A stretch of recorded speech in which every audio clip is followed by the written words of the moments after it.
Merhaba arkadaşlar. Yeleğimizin bugün 4. bölümünü çekiyoruz. Son videoda ön bedenin koltuk altı kesimini yapmıştık. Şimdi bu bölümde de bisiklet yaka, yuvarlak yaka kesimini yapacağız. Kol altından sonra 3 model örüyoruz demiştik. Onu ördüm ben. Kol kesimini yaptık. 3 modeli ördük. Şimdi yakayı keseceğiz. Şu daha önce sağ tarafı ben örmüştüm. Oradan göstereyim. Şöyle koltuk altı kesiminden sonra 1 2 3 model örüyoruz ve yakayı kesmeye başlıyoruz. Yaklaşık bir model sonrasına kadar yaka kesimini tamamlıyoruz. Bir model daha örüyoruz. Koltuk altından sonraki mesafe bitmiş oluyor. Ondan sonra da omuzu keseceğiz. Şimdi ön yakayı, yuvarlak yakamızı kesmeye başlayalım. Şimdi patımızın olduğu taraftan, burası sol parçamız. Sol tarafa keseceğiz yakayı. Sağa doğru yatık keseceğiz. Yakayı nerede açmanız gerektiği konusunda da şöyle söyleyeyim. Arka bedenden yaklaşık şöyle bir 4 parmak kadar aşağıda olmalı yakanın kesme yeri, başlangıcı. Ki şu yuvarlaklığı verip şöyle birazcık da kesmeden örüp omuzları birleştirdiğimiz zaman ne çok böyle açık ne de boğaza oturan, yani bu kapalı bir bisiklet yaka. Eğer daha açık bir yaka isterseniz arka parçadan 4 parmak değil de 6 parmak mesafede açmanız gerekiyor. Yani biraz daha aşağıda. Eğer bu yaka size kapalı gelirse kol altı kesimi bittikten sonra 1 2 3 model değil, atıyorum 2 model örüp şurada başlayabilirsiniz. Tabii şu şekilde şöyle daha aşağıda olacaktır yakanız. Omuzlarımız 33 ilmekten oluşuyordu. Şimdi 33 ilmek kalana kadar yakamızın kesimini yapacağız. Şimdi ilmek atarak başlayacağız. Ön patımız bu tarafta, kol altımız bu tarafta. Şimdi arka sırada mecburen başlayacağız kesmeye. Sağ parçayı ön yüzde kesiyorduk. Bu arka sıraya denk geliyor. Ama arkadan kesmeyeceğiz. Ben yine ön yüzden keseceğim. Şimdi örerek ilmek çıkartacağız. İlk ilmeğin içinden ters örerek bu sefer ilmekleri örüp şişimi o şekilde takıyorum. Örerek yaptığınız zaman daha örmesi daha rahat oluyor ilk sırayı. Evet, 9 tane ilmeğimizi atmış olduk şişe şimdi. İlk sıra olduğu için ilk ilmeği öreceğim. Şu ilk ilmeğimiz.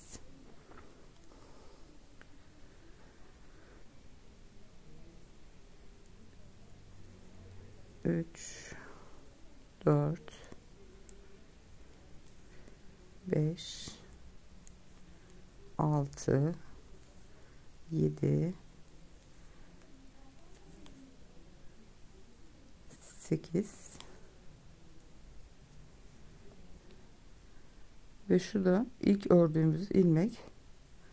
Onun ikisini birlikte alıyorum. 9. Çünkü onu birlikte almasam arası çok ayrık oluyor. O yüzden o şekilde yapıyoruz. Şimdi ön yüze geldiğimde, şimdi bu detayları, şu detay kısımlarını yapmak için bir sıra hiç kesmeden sadece o ilk ilmeği aldık. O da düzgün dursun diye onu kesmeden saymıyoruz. Şimdi haroşalarımı son 2 ilmek kalana kadar örüyorum ve son 2 ilmeği örmeden şişimi alıyorum. Şimdi bu düzgün durması için yaptığımız ayrıntı. Arka sıradayken örüyoruz onları. Evet, ilk 2 ilmeği şimdi örmüş olduk. Şimdi haroşalarımı gene örüyorum. Aralarda 6 tane haroşa olmuş oluyor. Şu ilk 2 ilmek ve şuradaki ilmekten hariç. Evet, şimdi 2 4 6 8 tane toplamda oldu. Şimdi bunu örmeden alıyorum. Ön yüzde kesme yapacağız dedik. Şimdi ilmeklerimin yönleri tam zaten doğru. Şu ikisini bir tane daha alıyorum. 3 ilmeği birlikte soldan sağa doğru örerek kesiyorum. İlk kesmemizi yapmış olduk. Şimdi tekrar örmeye devam ediyorum.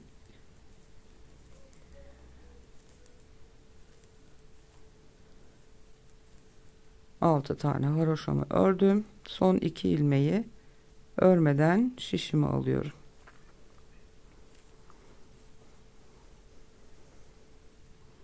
Arka yüzdeyken örüyoruz.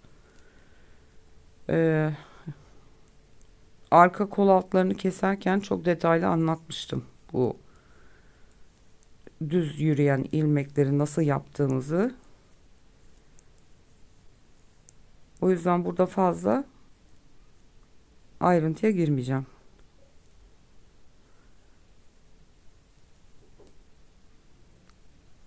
Bu son ilmeği örmeden alacağım. Düzgün çıkmasını istiyorum çünkü. İlmeğin yönü dönük. Bunu çeviriyorum şimdi. 2 ilmek de bu taraftan alıyorum. İlmekleri döndürerek. Çünkü sola yatık keseceğim. Bu şekilde. İlmeklerin yönleri düzgün olsun diye çeviriyorum. Eğer sizinkiler de dönükse çevirebilirsiniz. Değilse direkt kesimi yapabilirsiniz. Ve bu şekilde kestim. Hatta hemen düzelteyim ilmeğin yönünü. Bakın ikinci kesmeyi yaptık. 2 kesiyoruz. Çünkü 9 tane pat ilmeği ilave ettik. O yüzden kesimi çabuk biraz fazla oyuntu yapabilmek için ikişer kesiyoruz. Şimdi yine aradaki 6 tane haroşamı öreceğim. 9 tane ilmek attık diye 9 tane ilmek kesmek zorunda değiliz. Yuvarlaklığımız ne kadar açık olmasını istiyorsak ilk etaptaki ilmeklerimizi öyle keseceğiz. Ondan sonra gidip gelip ana yuvarlaklığı vereceğiz. İlk etapta kollarda mesela 9 tane attık, 9 tane kestik. Ama burada 9 tane değil 12 tane keseceğiz. Çünkü şu düz olan mesafe az ön taraf için. O yüzden şöyle fazladan kesmiş olduk. Şimdi son 2 ilmeğimi yine örmeden şişimi alıyorum. Dönüyorum. Arka sıradayken örüyorum. Şimdi burada kesmeleri ön yüzde normalde arkadan yapılacaktı. Bu yüzden. Ama ben ön taraftan kesiyorum. Çünkü arkadan kestiğimizde istediğim düzgünlükte durmuyor. O yüzden direkt şimdi buradan kesmiyorum. Ön yüzdeyken kesim yapıyorum ki daha düzgün dursun. Şimdi son ilmeğimi zaten örmeden alıyorum ki düzgün dursun diye. Örüldüğü zaman çirkin duruyor. Şimdi şu bedendeki 2 ilmeğin de yönünü değiştiriyorum. O şekilde şişimi aldım. Şimdi soldan sağa doğru 2 ilmeği birlikte kestim. Şu şekilde bakın gayet düzgün bir şekilde ilerliyor. Hemen ilmeğimin yönünü de değiştireyim. Ve haroşalarımı örmeye devam ediyorum. Şimdi ilk etapta bu 9 tane ilmeği kaç ilmek keseceksek sadece bu patı örüyoruz. Gidip gelip patı öreceğiz. Ondan sonra koltuk omuza doğru örüp gelip bir keseceğiz. Örüp gelip bir keseceğiz.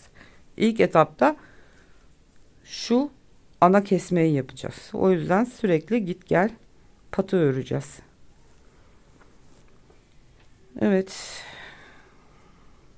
İlk 2 ilmeğimi şimdi örüyorum ters yüzde. Haroşalarımı öreceğim. Yaka kesimini biraz ayrıntılı göstereceğim. O yüzden biraz uzunca bir video olabilir. Evet, son ilmeğimi örmedim yine. 9. ilmeğimi. Şimdi bunu şişime alıyorum. Bu ikisinin de ilmeklerini döndürüyorum. İpim önde kalmış. Evet. Bir pattan 2 gövdeden alıyoruz. 2 2 alıyoruz gövdeden. Ve kestim ilmeklerimi. Hemen şunu da yönünü çevireyim. Şimdi yine başa kadar haroşalarımı öreceğim. Son 2 ilmek kalana kadar onları örmeden şişe aktarıyorum. Dönüyorum. Şimdi örüyorum onları.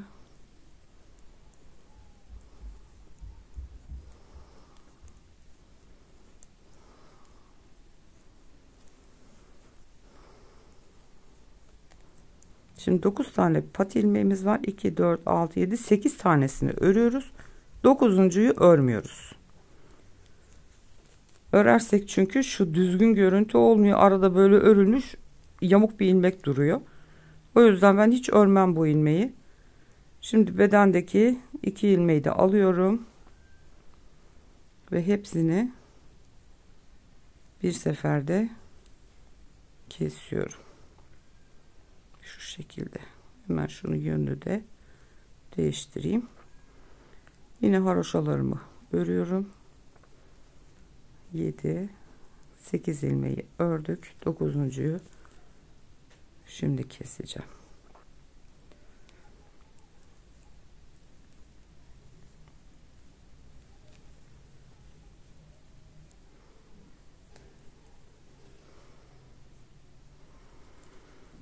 Evet, ilmeğimizi kestik.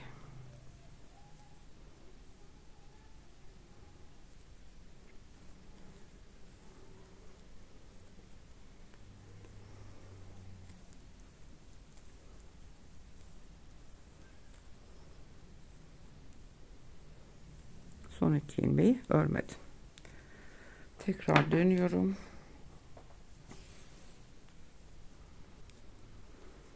Böyle patı öre öre 12 sefer keseceğiz.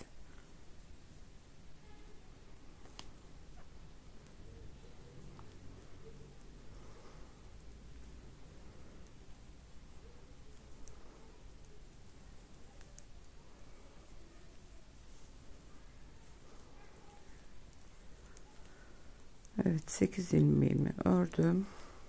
Dönüyorum. İpi arkaya alıyoruz tabii ki. İlmeğimi çeviriyorum. Bunlar zaten düz örgü olduğu için düzgün geldi. Üçünü birlikte alıp kesiyorum. Hemen ilmeğimi döndürerek yerine takıyorum. 1 2 3 4 5 6 tane kesmiş olduk. Bunu 12 tane, şunlar birer kesme sayılıyor. Buradan sayabilirsiniz. 12 tane kesmeyi tamamlayalım. Gelelim, ondan sonra oyuntusunu vermeye başlayacağız. Evet, şimdi 12.yi kestim. Patımı başa kadar örüyorum. Şimdi burada ilk etapta kesmemiz bitti. 12 tane. Şimdi sıra başına kadar ördüm. Son ilmekleri örmüyorum. Şimdi bundan sonra gidip gelip keseceğiz. Yani kol altına kadar öreceğiz, geleceğiz. Ondan sonra keseceğiz. Yavaş yavaş yakanın yuvarlaklığını vermeye başlayacağız. Şimdi kesmemiz bitti ve normal patlarımı örüyorum.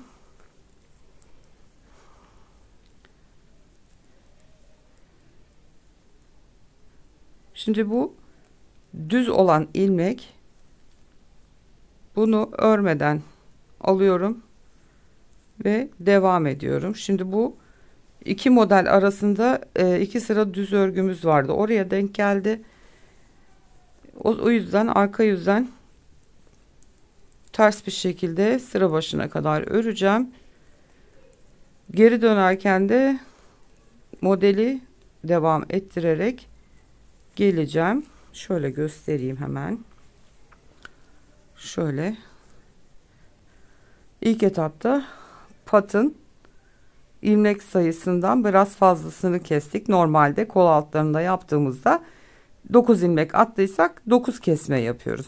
Yani birebir patın ilmek sayısı kadar kesiyoruz ama bisiklet yakada bunun biraz fazlası olması gerekiyor.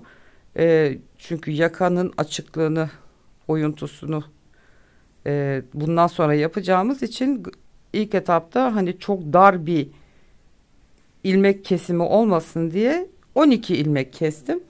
Şimdi sıraya gideceğim.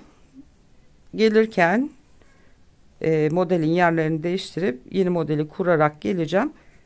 Tekrar burada kesmemizi yapacağız. Ben şimdi örüp geleyim. Beraber yaka oyuntusunu yapmaya başlayalım. Evet arkadaşlar, şimdi gittim sıramı. Yeni modeli yer değiştirerek örüyoruz çünkü. Bu yeni modeli de koydum. Geldim. Şimdi koltuk altı kısmına yaka kısmına geldiğimde son 2 ilmeği yine örmedim. Onları, ilmekler dönük, onları şimdi düzelteceğim.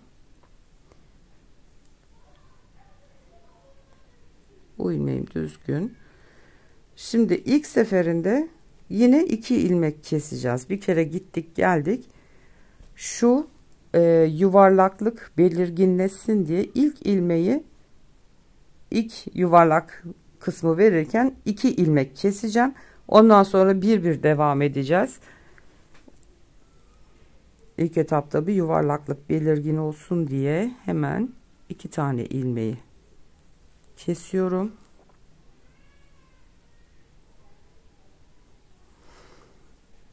Ve haroşalarımı örüp yakanın başına devam ediyorum. Şimdi omuzlarımızda 33 ilmek kalmıştı. Yine 33 ilmek kalana kadar şu koltuk altı patı, yaka patı hariç şu koltuk altındaki pat ve şişteki şu 9 ilmeğimiz, yakaya ait 9 ilmek patımız hariç şu kısımda 33 ilmeğimiz kalana kadar böyle gideceğiz. Şimdi 2 tane kestik ilk etapta. Şu yaka kesimini bitirdikten sonra bir gittik geldik, 2 kestik. Şimdi yine gideceğim, geleceğim, ön yüzde bir tane ilmek keseceğim. Gideceğim, geleceğim, bir tane ilmek keseceğim. Ta ki şurada şu 9 tane yakaya ait pat şuraya kadar, yani şu 9 ilmeğimiz olmayacak. Koltuk altı kol evindeki patımız dahil. Burada 33 ilmek kalana kadar böyle gideceğiz, geleceğiz, birer keseceğiz. Onu da şöyle göstereyim. Bakın şimdi şu 12 taneyi kestikten sonra şurada ilk etapta 2 kesmişim. Ondan sonra birer keserek şöyle burada bakın şu yakaya ait pat, bu da fazlalık uzunluğu arka enseye dikilecek olan kol patı dahil. Burada yakaya ait pat yok. Şurada 33 tane ilmek kalacak. Arkada 33 tane kalmıştı çünkü. O da yaklaşık şöyle bir model boyu. Arada 2 sıra düzümüz var. O düz sıra bitene kadar, yani toplamda bu 2 ilmekte dahil gidip gelip kestiğimiz 1 2 3 4 5 6 7 tane. 7 tane daha kestikten sonra şurada 33 tane ilmek kalması lazım. Bazen şaşırabiliyoruz. Olabiliyor. 32 ilmek kalır ya da bir tane fazla kalır, 34 kalır. Hiç önemli değil. Yani o sayılara o kadar takılmayın. Hiç sorun değil. Burada yakada keserken bir tanesini fazladan kesersiniz. 33 ilmeğe düşer. Karşılıklı düzgün dikebilmek için. O yüzden sayılara çok fazla takılmayın. 2, 3, 4, 5, 6, 7, 8, 9, 10, 11, 12 tane. Gittik geldik şu patı örerken 12 taneyi 2 ilmek kestik. 12 ilmek bittikten sonra, 12 kesme bittikten sonra gittik geldik. Gidip gelip kesmeye başlıyoruz artık. İlk önce 2 kestik. Şimdi hep gideceğiz geleceğiz, bir tane keseceğiz. Gideceğiz geleceğiz, bir tane keseceğiz. O 2 ilmekten sonra birer birer kesmelerimizde 1 2 3 4 5 6 tane daha. Bu şekilde gidip gelip 6 tane daha keselim. Ondan sonra birlikte devam edeceğiz. Arka yüzde örerken kestim, geldim. Arka yüzü gideceğim, geleceğim. Şu kestiğimiz düz ilmek, yürüttüğümüz ilmekleri arka sırada örmeden şişe boşalıyoruz. Ki o şekilde aynen düzgün bir şekilde devam etsin diye. Örersek bunun gibi düzgün durmuyor. O yüzden kesmediğimiz tarafta ilmeği örmeden şişe aktarıyoruz. Onu da söylemek istedim bu arada. Şimdi sıramı örüp geliyorum. Evet arkadaşlar. Şimdi yaka patı hariç şurada tam 33 tane ilmeğim kaldı. Kesme işlemi bitti. Gördüğünüz gibi gayet güzel yuvarlandı. Şimdi yakayla işimiz kalmadı. Kestik. Yelek için bu bana yeterli. Şimdi diğer önde yaptığım gibi kesme bittikten sonra şöyle bir model daha öreceğim. 2 sıra düz örgü var. Onu öreceğim. Ondan sonra bir sonraki videoda geleceğim. Yaka omuz kesimini yapacağız. Dikişini yapacağız. Ve yeleğimizi bitireceğiz inşallah. Kesme işlemlerimiz böylece bitmiş olacak. Şimdi ben bir model daha öreceğim. Diğer videoda görüşmek dileğiyle. Şimdilik kendinize çok iyi bakın. Hoşça kalın.